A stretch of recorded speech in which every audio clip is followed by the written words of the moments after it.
Yemo bibia okay. So small men can say yemo bibia chin. Okay. Mengo.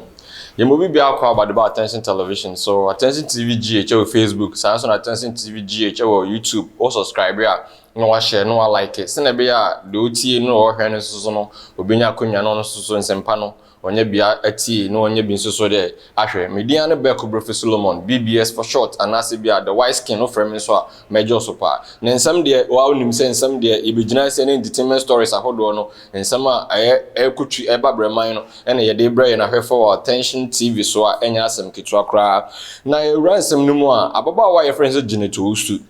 Geneto Usu abranti bia we presenter wo Kingdom FM aye friends na ya osafo Nana Osafo eyere ne ababa we friend se Geneto Usu na Janet ena de babetu dwa se eye ne kunu ye friend se eye Nana Osafo yi osora ebronkwa na no osora wa bro no na ye koko bisa Janet se na Janet de na wukunu a ensemtro ni mapa a wotina radio so no pa kasa ma obia tenenka etu ngrofo fo shankrofo enkuran no o de baba radio ni online so say obro ana o say bo mikuni ko adwuma wo ye de nka ni ko asakra se ko tene nsa de bo ba nanso so mikuni so le ebronko ano so ra wa abro menyim nyina no obro me ne say Janet asema o kan tu gide wo say no kra na America no nikunu na ya Osafo empran masem ko ano odi ekunu ofi ho wo so la ma we ko na we ba ana say Janet na ukunu one ne tia wo kan sem we fa no ho de wo say enye se ntro no wotwa nukunu no one ne tie as eyere ani okunu one ne tie dem ma wo omo no ma anyina na wo ho a wo sa anyem na be man esoro ma asem no de ha no ene nkrofo nso no no be man titi okwa bonten a ne mprafo no kan se okwa boyira obeduru fia no watwe bet esanya gu no so na proud wa bro na ne say Janet asma wo kan de ano no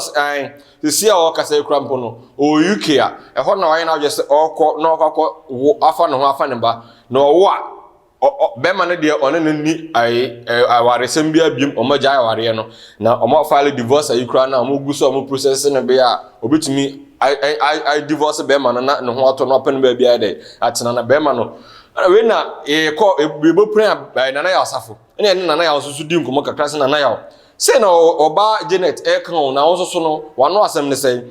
na Nana ya obeka se oba ha no onusuban enema ensem fatakwa na osole anu oye no ofi ode kire no enu nti na ma ono so sore a na aja one no okaba ku mienu pe na akwa yesa bufu no wono so oba no na no dendenden oyeza oba so de wano adia wano ba na so obema no so ne nsa beba te wantima control no hono bi wato ne nsa na ese akwa fans maba ne ga se na na se odwuma wo yi de ni kwan se nka wo yere de utimi che on sa de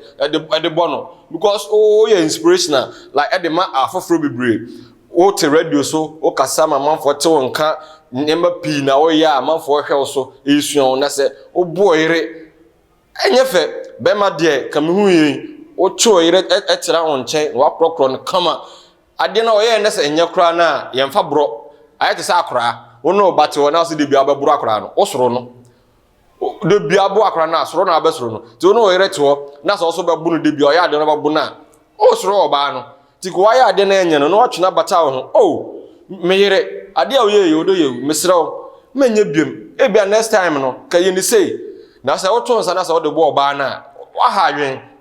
nje besere Nana ya ebesere ne pa ema bro de o ye be ma na abu ma enye nkanka ne dubia ekuta o ye nsamtwironi a wo tena radio so e kasa ma manfo te nkan tunkrofo fo hyenkrofo nkran na se wo be ma na mum na se wo bro yere a no pawia ne numre na emprasem masem na de ku oba na wo se be ha adwen ema nso de ekratwe ne de ewo mo ho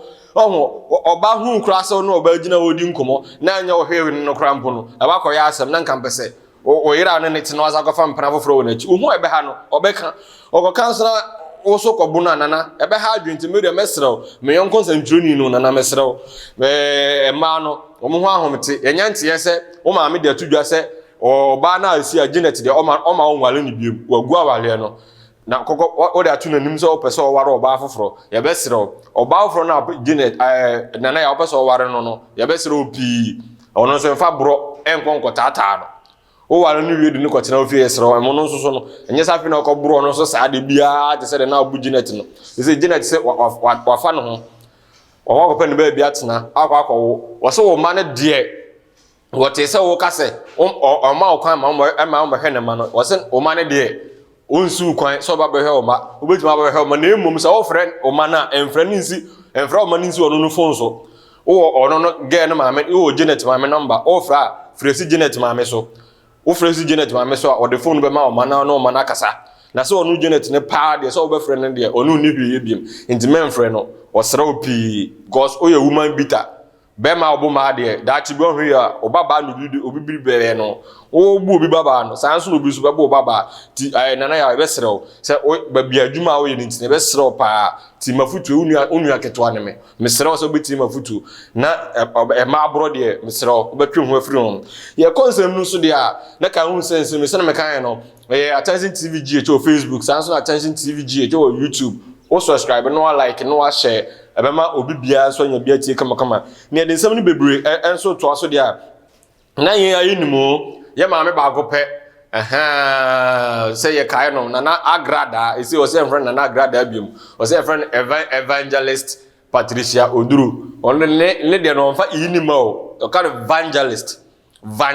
Patricia Oduru yes mami aso eni edu o say tese wo dwene Ghana a Christopher bebre ho onto omase o say Ghana Christopher bebre nyatwom bruni beka say o hypocrites o say Christopher bebre they live hypocritical living o so ma ono na se aja wa jai bosonsom onsom busum biem bosum kofio se ho ahwan yo ya o nyina o se onsum biem e se wa sachira eba besum nyame wa fa Nyankopon se ne kra de agensa na sa Moses da bi mo mpene ma na mfa Nyankopon se ne kra fa agensa na mo pa kire se wo se obesere mo pi wa fa Nyankopon se no akom no wajai wonkom biem na Ghana for sorry ai na ne sachira no kra wa sachira no kra enye sachira papa bi na camouflage bi asa ode Nyankopon sem no pese ode kata boson sem no so na say still na asa bosom no shaase na ode nyamesem o se da bi wanya kasa wa sachira no wono konfa grada wa sachira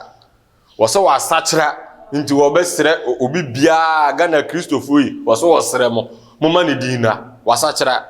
ise no Nyankopon mu no ise wa bewura wo se first na o ye bonsam nyuma na me ankasa medwene wo se first na o ye bonsam nyuma no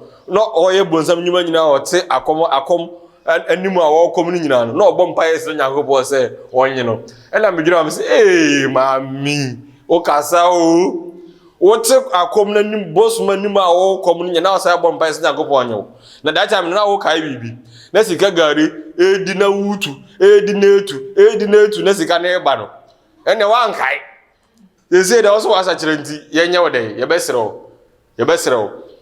sayam papa se was a chira dia mehu because na nsen kura boy hwe o TV so ne niam ya na ke kana as still na on sa chira as still na niam bi se say ye ko ka o say ye hypocrite ye besere mama ye sero pa mama patri ba ko pe ye sero wona wo kasa kire Ghana for Christopher so omeye nyaatwom na wasa kira me hu sa yampa wasa kira na nyaatwom sem na wo kasa wo Christopher bebre nu no omunyai se na be ya ibu sa ampa won so na oba sa kira afa Nyankopon se ampa wo kra ene waje nkwa ye be sere opi mama patri se yampa so wasa kira da me hu wo appearance agasa musumu o dressing kra me hu sa ampa wasa kira na o to ani achi se nyema yi ma asenta kra yo de tale so ne ade a yesrew esa kra esa oni wiase fo nyina yepe te besra mama Patrice so asachira mi hu sampa wasachira ka unse dwumadie Facebook Attention TV GH sanso na YouTube Attention TV GH o subscribe and no like no share se na be obi bia so benya ensem papa ni bia de eti wa Attention Television so mo so for back Bro Solomon me na be ensem pai ebremo Attention TV GH so bye bye.